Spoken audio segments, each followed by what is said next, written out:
San Quentin, a fortress of concrete and steel, looms over the shores of the San Francisco Bay. It's a place synonymous with despair, a prison that has seen more than its fair share of bludgeoned and broken men. The Department of Inspections once dubbed it the most violent prison in America, and it's easy to see why.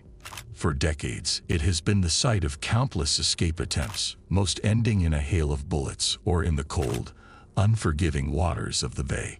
But in 1979, something extraordinary happened, something that would forever change the way people looked at this infamous institution.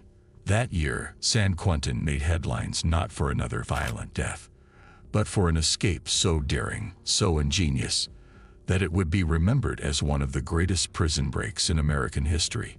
So, who orchestrated this brilliant escape, and how did 3 inmates outwit one of the most secure prisons in America? This prison escape story is among the most astonishing and peculiar you'll ever hear. So, make sure to watch until the end. The mastermind behind this audacious plan was Forrest Tucker, a seasoned bank robber with a penchant for slipping through the fingers of the law, who had already escaped from more places than most could imagine. But even Tucker, a man who had outwitted the authorities time and time again, would later say that this escape was his finest work, his masterpiece. San Quentin, or the Arena, as the inmates called it, was no ordinary prison. It was a brutal, unforgiving place where violence was a part of daily life. Inmates fought not just to survive, but to assert their dominance in a world where weakness could be fatal. This was a place where murderers, robbers, and rapists were housed alongside some of the most dangerous criminals in the country. The prison itself was a relic of a bygone era, a massive fortress-like structure with 20-foot stone walls. Guard towers dotted the perimeter, each one manned by sharpshooters trained to shoot to kill. For the men inside, escape seemed impossible. On 3 sides, they were hemmed in by walls that had never been breached. On the 4th, the cold waters of the San Francisco Bay served as a natural barrier, deadly moat that had claimed the lives of countless would-be escapees. The authorities were proud of San Quentin's reputation as an impenetrable fortress, but Tucker saw things differently. To him, the prison was just another challenge, another puzzle to solve. And he had solved plenty in his time. Since he was a teenager, Tucker had been slipping out of jails and prisons with a frequency that defied belief. 17 times he had managed to escape, each time adding to his growing legend as one of the greatest escape artists of all time. But Tucker wasn't just running from the law. For him, escaping was about something deeper. It was about proving to the world, and to himself, that he was somebody. Growing up during the Great Depression, Tucker idolized the gangsters of the era, men who lived by their own rules and took what they wanted from life. He saw himself as one of them, a larger-than-life figure who refused to be caged. Even as he neared 60, Tucker's mind was as sharp as ever. When he was sentenced to 10 years in San Quentin in October of 1978 for an armed robbery in Modesto, he knew that time was not on his side. At 30, 10 years might have seemed manageable, but at 60, it was a death sentence. From the moment the handcuffs were slapped on his wrists, he was already plotting his next escape. Locked away in a damp, concrete cell deep within the bowels of the prison, Tucker faced his first challenge: getting out of the building itself. San Quentin was designed to keep men like him in, but Tucker knew that for every problem, there was a solution. He had never relied on brute strength. He didn't have much of it left anyway. Instead, he used the one thing that had never failed him: his brain. Tucker's plan began to take shape as he kept his mouth shut and his eyes and ears open. It wasn't long before he caught wind of something that piqued his interest: the prison industry's workshop. San Quentin had a workshop where inmates made furniture for state offices and public buildings. It was located on the prison grounds, but outside the main building, where security was less intense, maybe even a little lax. Tucker saw an opportunity. Getting a job in the workshop would allow him to move in and out of the main prison facility, giving him the freedom he needed to put his plan into action. Of course, it wasn't going to be easy. Tucker was a high-risk prisoner, locked up for bank robbery, not some petty crime. Men like him weren't supposed to have free rein around the wider prison grounds. But Tucker was a man who knew how to learn new tricks, and his latest con was simple: play the part of the harmless, aging inmate. In prison, people become ingenious out of necessity. Tucker had spent his entire life turning necessity into opportunity. Now, with time running out, he was about to pull off his most daring escape yet. Forrest Tucker had always been a man who knew how to play the long game. Despite his reputation as a slippery escape artist, he knew that in San Quentin, the only way out was through patience and cunning. So, he used his age and seemingly docile demeanor to lull the prison officials into a false sense of security. Before long, he had managed to get himself assigned to work near the wharf, where the prison workshops were located. It wasn't much, but it was a start. First, tentative step toward freedom. But Tucker knew better than anyone that one step was never enough. It was time to start paying attention, time to open his ears and eyes to every opportunity that presented itself. The wharf was exactly where he needed to be, a place with fewer eyes watching, a place where he could begin to formulate his escape. He didn't have a solid plan yet, but he knew that being away from the main prison building during the day gave him options. As Tucker watched the comings and goings around the wharf, he couldn't help but feel that someone was watching him too. After all, he wasn't the only inmate in San Quentin with dreams of freedom. John Waller was a man who had spent his life on the wrong side of the law, a criminal with a taste for the finer things and a disdain for hard work. Waller was known as the Rabbit, a nickname earned for his penchant for running, whether from the law or from prison. He was no stranger to the tales of Forrest Tucker, the old man who had outsmarted the authorities time and time again. Perhaps, Waller thought, there was something he could learn from the legend himself. The two men met one day as Waller took a break, sitting on a bench overlooking the bay. The scene was almost serene, if you could ignore the fact that it was from the confines of a prison. The water stretched out before them, dotted with pleasure boats that seemed a world away from the harsh reality of San Quentin. Naturally, the conversation turned to escape. As they talked, Tucker nodded toward the water, a subtle gesture that didn't go unnoticed by Waller. Was the old man seriously suggesting they swim out of this place? It sounded insane, even to someone like Waller. But then again, insanity had its own kind of logic when you were stuck in a place like this. The authorities had never really believed that anyone could escape through the water. The bay, with its strong currents and frigid temperatures, was as good as an iron wall in their eyes. But Tucker, ever the opportunist, saw things differently. He agreed that swimming wasn't an option, but there was something about that water that called to him, something that felt possible. They brainstormed ideas, each more outlandish than the last, until Tucker finally hit on one that made sense in its own twisted way. Why not build a boat? For the first time, Waller had Tucker's full attention. This was a crazy idea, and if there was one thing Tucker loved, it was crazy ideas. Over the years, Tucker had developed a philosophy about escaping from prison. The more imposing the prison, the more bizarre the escape had to be. And what could be more bizarre than building a boat in the middle of San Quentin? "Let's use the water," Tucker said. "We can build a boat. Nobody would figure it out."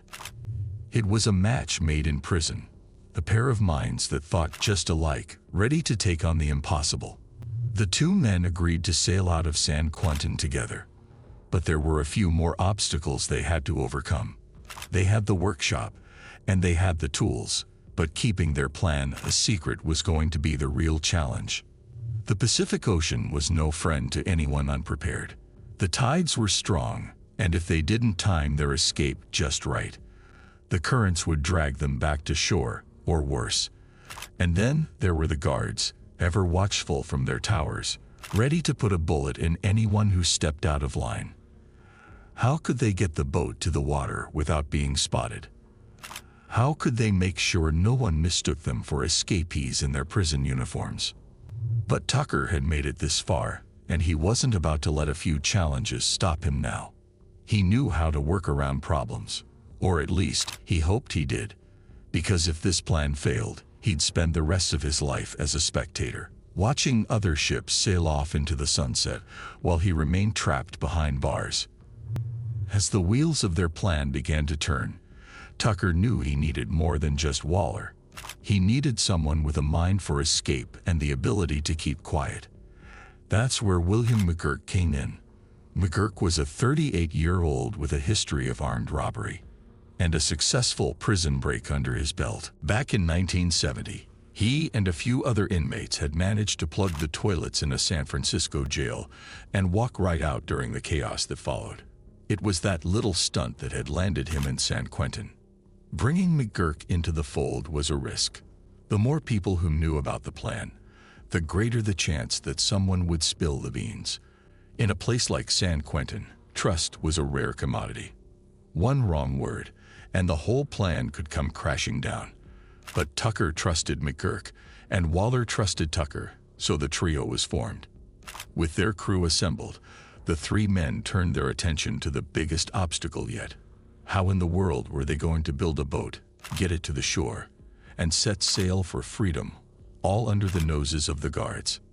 Forrest Tucker had spent a lifetime finding the weak spots in the system, and he wasn't about to stop now. He knew that somewhere in San Quentin's armor, there was a hole just big enough for them to slip through, and he was determined to find it. After 2 days of careful reconnaissance, Tucker began to piece together the flaws in San Quentin's supposedly impregnable defenses. It wasn't just about the layout of the prison industries warehouse and its access to the bay. Tucker had identified something else, something that could tip the scales in their favor. Guard Tower Number 4. Unlike the other watchtowers that kept a vigilant eye on the prison grounds, this one was unmanned. The decision to leave Guard Tower Number 4 empty likely stemmed from a belief held by the prison authorities, a belief that the wharf was a safe zone. After all, the bay was considered an iron wall, a natural barrier so formidable that no one in their right mind would attempt an escape into its icy waters. But Tucker wasn't just anyone, and he saw what others did not. If they could get the boat into the water beneath that unmanned tower, they might just have a chance to make it some distance from the shore before anyone in the manned Tower 5 could spot them. But before any of that could happen, they needed one crucial thing: a boat. Building a boat inside a maximum security prison was no small task. But Tucker had Waller, and Waller had access. The prison industries warehouse was a treasure trove of materials. Everything needed to build furniture for government offices across California was stored there. In the workshops, prisoners who were allowed access had the run of the place: tools, materials, everything a builder could dream of. For Tucker and Waller, it was the perfect cover, the ideal opportunity to gather what they needed without raising suspicion. For 3 days, Waller carefully collected and hid the necessary materials, methodically assessing whether they had everything required to bring Tucker's audacious plan to life. When he finally took inventory, the list was complete. Lumber, formica, plastic sheathing, everything was there. Waller wasn't too concerned about the guards noticing a few missing supplies. The warehouse dealt in bulk, vast quantities of wood, nails, and other materials. But the risk wasn't in the theft, it was in the construction. If anyone got wind of what they were up to, if they were caught in the act, they'd be locked away for much longer than their original sentences. Tucker's blueprints were ambitious. The kayak they planned to build would be 14 feet long, with a keel carved from a 15-foot sheet of formica. Waller set up a small place in a dark nook near the back of the workshop, a hidden corner where he could work without prying eyes. Together, he and Tucker devised a 2-part strategy to keep their activities under wraps. The first part of the plan was simple: noise. Waller would play the radio loudly, masking the sounds of his work. But caution was key. He could only work for a couple of minutes at a time, constantly checking to see if any guards were approaching before rushing back to his task. It was painstaking work. Walter went through 15 single-edge razor blades and earned countless nicks and cuts just to shape the keel of the kayak. But as the boat began to take shape, a new pressure mounted the ticking clock. The bigger the boat grew, the harder it became to hide. A 14-foot keel isn't something you can easily tuck away in a prison workshop. They quickly realized that if this plan was going to work, it would have to happen fast. Tucker gave them less than a week to finish the job. They would need to work at a breakneck pace, with Walter focused on construction, Tucker ferrying items back and forth, and McGurk's only job then was to keep his mouth shut. But McGurk wasn't just sitting idle. He had an important role to play, figuring out the tides. He managed to steal the tide report for the bay from a local newspaper. Poring over the data, McGurk identified the best window for their escape, August 9, 1979, just 3 days away. They wanted to launch as close to full high tide as possible, minimizing the risk of running aground on the bay's muddy shores. But there was a catch, a big one. August 9th wasn't just any day. It was also the day of the Marin County Yacht Club's regatta. The bay would be full of spectators, and the prisoners wouldn't be alone on the water. San Francisco Bay would be dotted with sailing ships and quirky vessels decked out in streamers for the regatta. It was a recipe for disaster.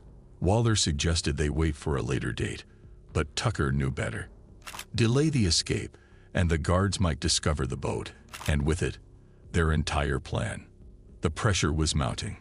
Tucker and his crew were desperate to get their getaway off the ground before time ran out. The tides were perfect, but there were still many moving parts. One of the key elements was disguising themselves. They concocted a plan to pose as local yacht club members, stealing supplies to create a convincing yachting outbase. But the biggest question remained: would the boat even hold together once they hit the water? Forrest Tucker hadn't become one of America's most notorious escape artists without learning how to solve problems during the bad times. They decided to paint the boat in the yacht club's colors, fashioning jaunty little caps to blend in with the club members. Tucker was adamant the escape would happen on August 9th, provided Walter could finish the boat without getting caught. The paddles were a makeshift marvel, cobbled together from plastic tubing and the tops of 5-gallon containers. They covered the whole thing with waterproof plastic sheathing, the same kind used to protect finished products in the warehouse. The boat started to take shape, but time was running out. The clock was ticking. They had to move quickly. As the boat neared completion, it became harder to keep it hidden. So they decided to keep the boat in pieces until the day of the escape. But even with all their planning, one question loomed large. Would the boat float? If it didn't, they were sunk. With the boat pieces finally complete, it was time for the finishing touches, the details that would make or break their audacious escape. The plan was always to assemble the boat on the day of the breakout, but there was a looming problem. This wasn't some small, inconspicuous craft. Even in pieces, the boat was hard to hide, and time was running out. Tucker knew there were no guarantees. Would all the pieces fit together? Would the boat even float? And most importantly, could it carry 3 grown men across the treacherous waters of the San Francisco Bay? These were the questions that gnawed at him, even as the pieces started to come together. But there was one problem that Tucker couldn't shake. How were they going to get this massive boat from the warehouse to the shore without being seen? The distance was at least 75 feet, a perilous stretch of open ground between the safety of the workshop and the freedom of the bay. Even if they moved at a brisk pace, 3 men hauling a 14-foot boat would be exposed for at least 90 seconds. 90 seconds might as well have been an eternity in a place like San Quentin. But that was a problem for another day. First, they needed to blend in. Tucker had managed to smuggle in some royal blue spray paint. The plan was to paint the boat in the colors of the local yacht club, making it look like just another vessel on the water. But as they started spraying, a new problem emerged. They didn't have enough paint. It was a major setback. Their entire plan hinged on not looking like prisoners in a makeshift boat. But Tucker, ever the improviser, came up with a solution. They would paint just half of the boat, the side that would face the shore. As the last of the paint ran out, Tucker pulled out 3 prison caps, If they were going to blend in with the yacht club, they couldn't just rely on the boat's colors. Their clothing needed to match too, so they took their regular prison caps and jackets and sprayed them with the same blue and yellow paint. So if anybody saw them from a distance, they might just pass for yachtsmen out for a day on the water. But Tucker's ego couldn't let them leave without one final touch. They knew the boat would be found after the escape, and Tucker couldn't resist leaving a little message for the prison officials. They decided to name the boat Rub-a-Dub-Dub. It was a nod to the old nursery rhyme, Rub-a-Dub-Dub, 3 men in a tub. It was the perfect blend of humor and defiance, a final jab at the prison that had held them captive. August 9, 1979, the day of the escape. Everything was in place. Tucker, Waller, and McGurk made their way inside the warehouse to assemble the boat and disguise their uniforms one last time. With the boat ready for assembly, McGurk calculated that they needed to set sail at precisely 1:30 p.m., just 15 minutes before high tide. They had a narrow window, 1 hour, to get the boat out of the warehouse, into the water, and away from San Quentin before the 2:30 roll call revealed their absence. Every minute counted. The sooner they reached the shore, the more time they would have to disappear. And they would need every single second. Assembling a 14-foot boat in the middle of a prison workshop was risky. The men only had a matter of minutes to put the boat together and sneak it out of the warehouse to the water. It was a tense, delicate operation.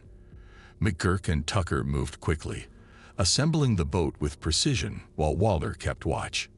Boat in hand, the reality of the situation began to sink in. There was no turning back now. Everything seemed perfect. The tide was right. The boat looked seaworthy. And most importantly, guard tower number 4, the one at the edge of the water, was unmanned. But now, they faced the final and most dangerous part of the plan. How were they going to carry a 14-foot boat all the way from the workshop to the water without being seen? The stakes couldn't have been higher. If they were spotted trying to escape, there would be no mercy. San Quentin had a strict policy, no warning shots. The guards didn't have to give you a heads up before they opened fire. They had the authority to shoot to kill, and they had done so before.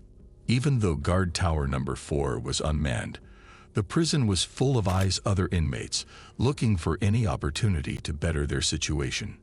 In prison, you could never be sure who might snitch, who might be looking for a favor, or who might just be an informant for the guards.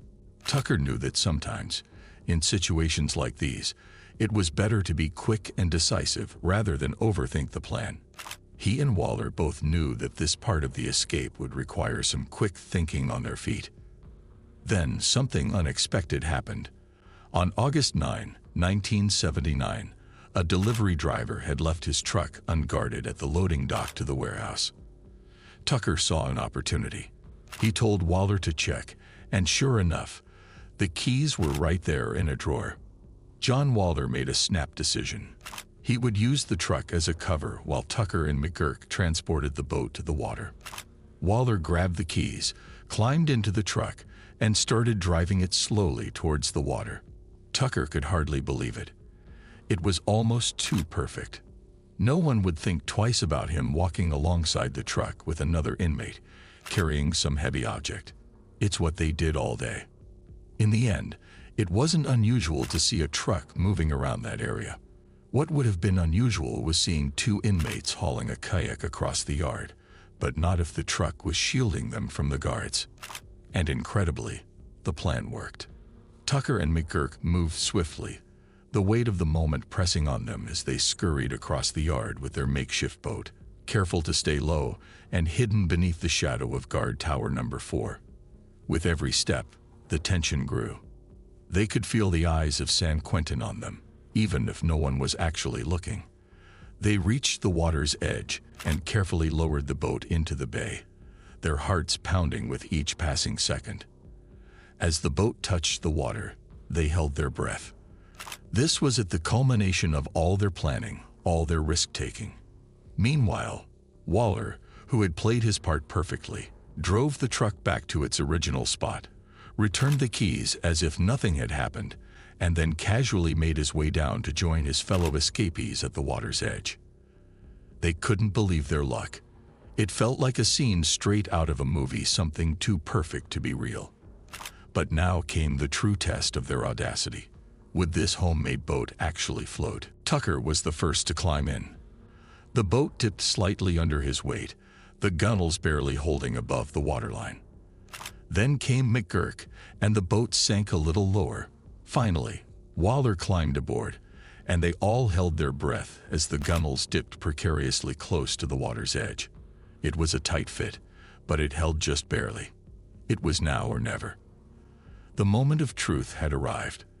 They had to paddle away from the prison's shadow before anyone realized what was happening. But as they pushed off from the shore, none of them could shake the nagging fear that their boat might not last more than 30 seconds. The last thing they wanted was to sink right under the watchful eye of guard tower number 4.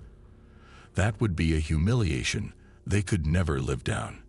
No one had ever escaped San Quentin by boat, and so far, their attempt wasn't looking promising.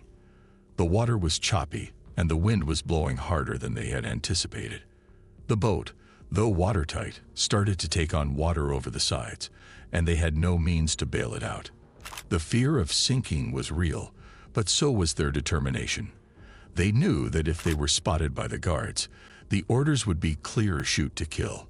It had taken them less than 2 weeks to plan and prepare this escape, but now Forrest Tucker and his 2 accomplices were betting their lives on the success of their handmade kayak. They were paddling for their lives. When Waller finally climbed into the boat, there was still a small but crucial distance between the water and the top of the boat's sides. They began paddling furiously, and to their immense relief, not a drop of water was coming in from below. They realized then that their boat wasn't going to sink, at least not immediately. They paddled with everything they had, trying to reach the safety of the Corte Madera Channel, where they could blend in with other boats and be seen as just another group of citizens out for a ride. But the conditions were far from ideal. The wind was a relentless force, whipping up the water into choppy waves that threatened to swamp their fragile craft. Yet the fugitives, in their carefully crafted disguises, were now out in plain view of the manned guard tower. This was their final hurdle. They had passed the unmanned tower, but now they faced a real threat. The manned guard tower was their last obstacle, and they could only hope that their counterfeit yacht club uniforms and their hastily constructed boat would be enough to fool them.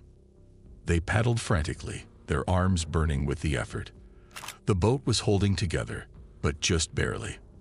The water was coming over the sides, and they had no way to bail it out.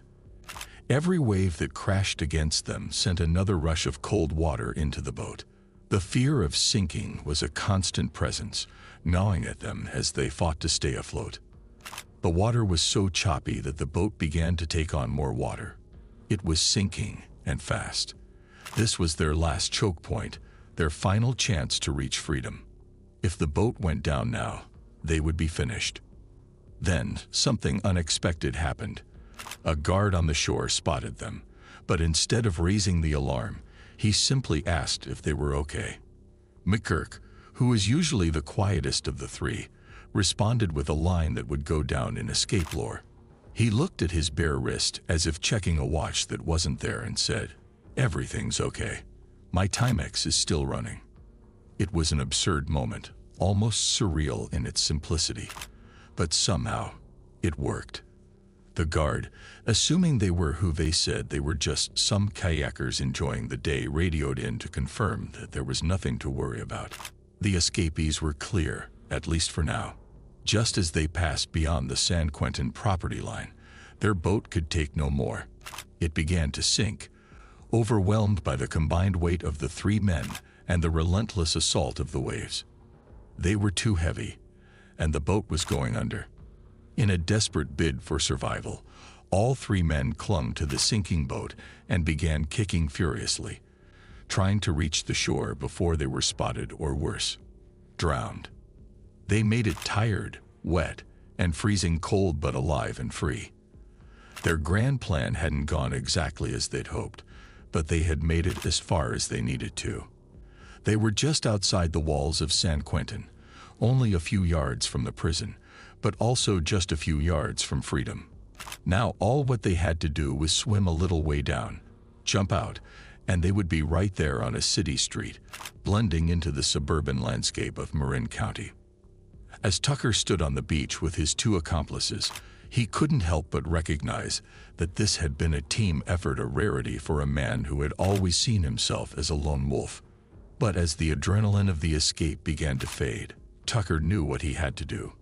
If he was going to truly be free, he needed to go it alone from here on out. Without a word, Tucker turned and ran, leaving Waller and McGurk behind. It might have been a surprise to them, or maybe it wasn't. Either way, Tucker didn't look back. For him, San Quentin was a challenge conquered, another escape to add to his long list. This was escape number 18 for him, and it was time to disappear once more. John Waller, on the other hand, had a different plan.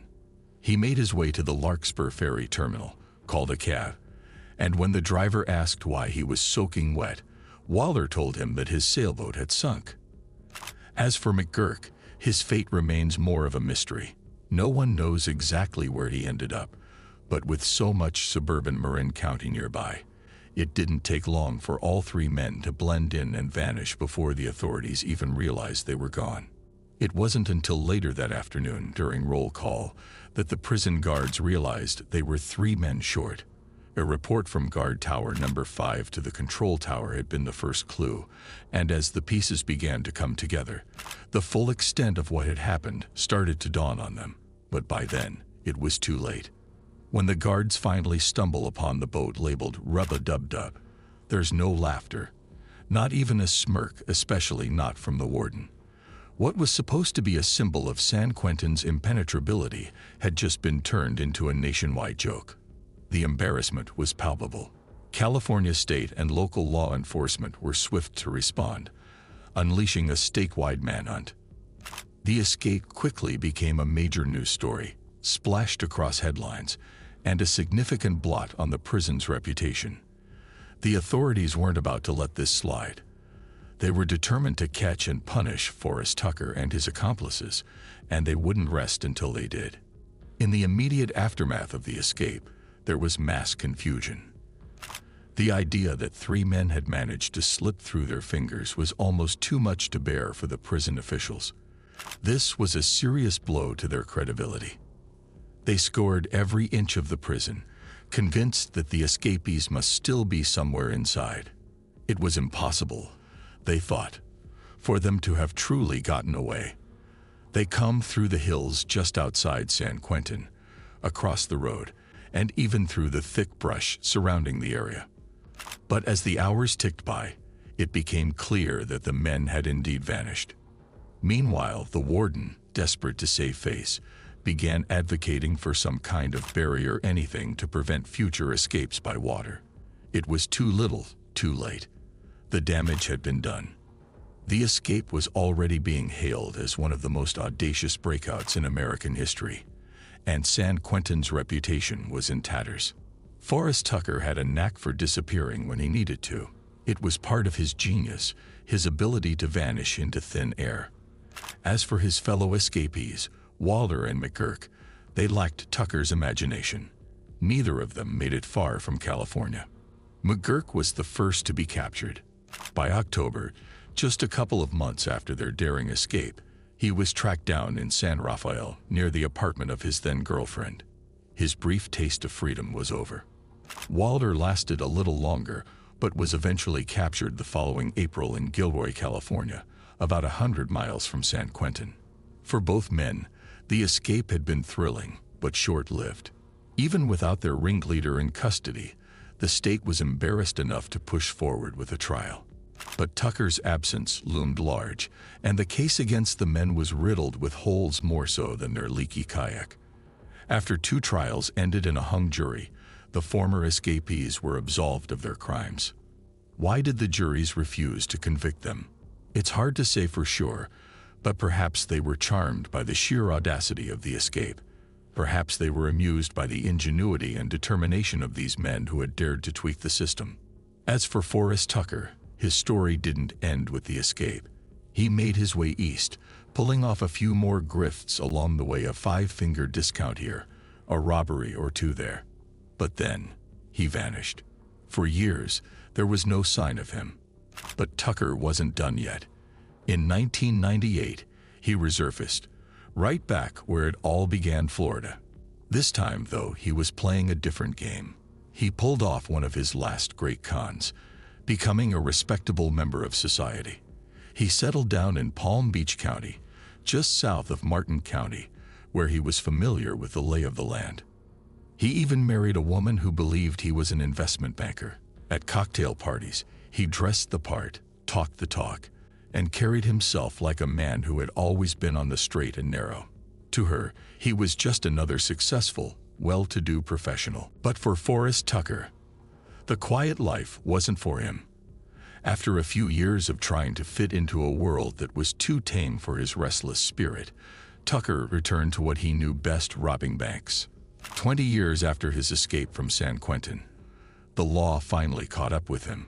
Forrest Tucker, now 80 years old, was arrested and charged with armed robbery. On October 20, 2000, he pled guilty and was sentenced to 13 years. Because of his failing health, Tucker was sent to Fort Worth Medical Center, part of the federal correctional institution in Texas. The years of living on the edge had taken their toll. Tucker suffered several strokes while incarcerated, and on May 29, 2004, Forrest Tucker passed away in a Texas prison. And this was the end of Forrest Tucker, the man who escaped from 18 different prisons, who stole over $4 million in his criminal career, and who pulled off one of the greatest escapes in American history, his masterpiece at San Quentin.